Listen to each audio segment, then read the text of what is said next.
إن شاء الله النهاردة عربية مرسيدس زلموكا 88، دواخلها فابريكا. العربية أوتوماتيك، تكييف تلاجة، كاوتش جديد، بطارية جديدة. العربية رشة بره على اللحم يعني بدون معجون.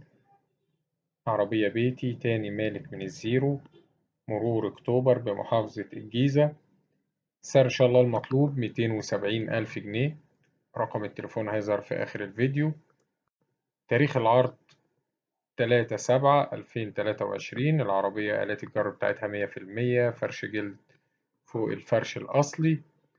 إن شاء الله في آخر الفيديو هتلاقوا رابط مكتوب عليه سيارات مرسيدس للبيع، بيضم تشكيلة من سيارات المرسيدس المعروضة على قناة سوق السيارات. تقدروا تقارنوا ما بينهم وتختاروا الأفضل، وبينصح أي حد يشتري عربية إن هو يكشف عليها عشان يطمن من كل تفاصيل العربية. وشكرا.